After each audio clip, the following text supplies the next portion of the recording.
here in St. Louis, and we will get back to you. Nobody has any theories on that, obviously, either. Have you ever seen anything like this in your life? No, I haven't. Not till you brought it in here today. I don't know. An incredible story. News Center 2's Ron Barber has been in this story. He's back in Elsberry, Missouri tonight, and we've got him on the phone. Ron, what is the mood of the people in Elsberry tonight? Sherry, there is no doubt the concern here is high, as a nearly full moon has kept total darkness from falling here in Elsberry. Some farmers will be spending a long night. Many of them spent the day counting their herds, making certain that none of the cattle had fallen victims to the mutilation that has claimed at least 5 cows since April 24th. One farmer who reported a heifer missing this afternoon later found it had wandered off to calve. Mother and baby are fine tonight.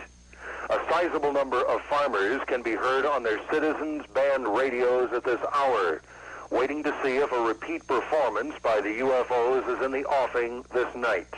If so, it would be the 4th or 5th time since June 8th that objects no one around here has ever seen before have appeared long enough to glow a bright, brilliant glow, a gold color, hover, rise, and descend several times, move to the east, move back to the west, and then vanish. It is a story here that no scriptwriter could duplicate, and this one, Sherry, is for real. Good evening, and thank you for joining us in News Center 2. The bizarre story out of Elsberry, Missouri concerning mutilated cattle, UFO sightings, and mysterious dead flies has taken another strange twist this evening. Scientists here at the request of News Center 2 now know what killed the flies. However, they say the cause of death is something they have never seen before outside a laboratory. Thousands of dead flies were found in the area around several mutilated cows in Elsberry. They had apparently fed on the dead cows' carcasses. A short time later, they were found dead by the thousands, sticking to nearby tree limbs almost welded to them. Our tests at Ralston Purina show that the flies died of a fungus. What has scientists baffled is that they have been able to create this condition in laboratories, but they've never seen it happen naturally.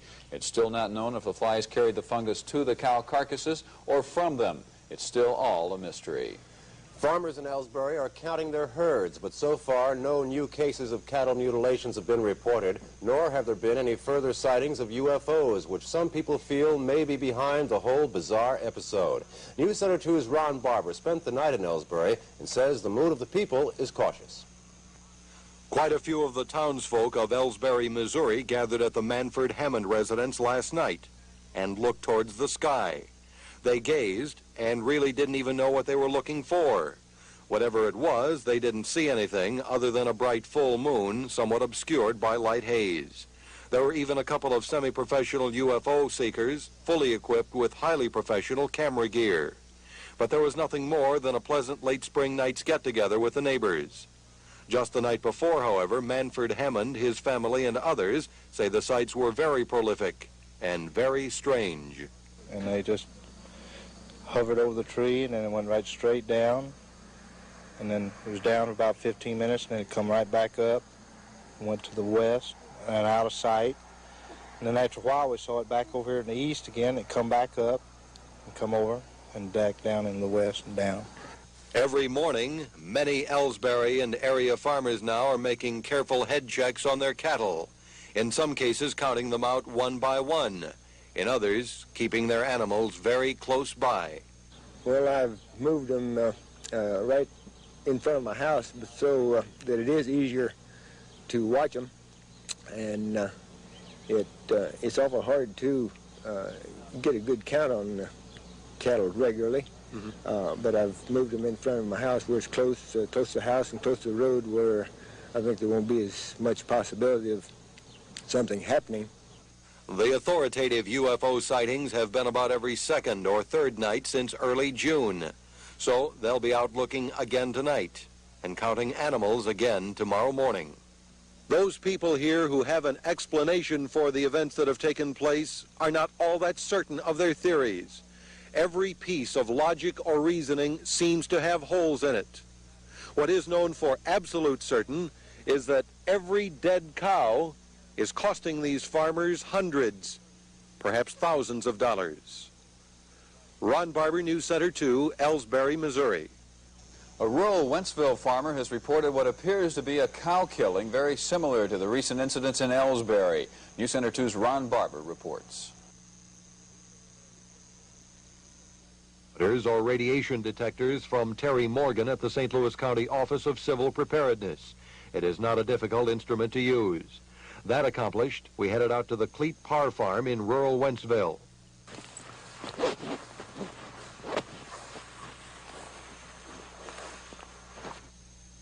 Last Saturday, Mr. Parr followed his nose to the source of a rancid smell down a slight embankment. It was there Mr. Parr discovered the carcass of one of his registered cows, apparently dead about 5 or 6 days at that time. There were similarities to the Elsberry incidents Mr. Parr noticed immediately.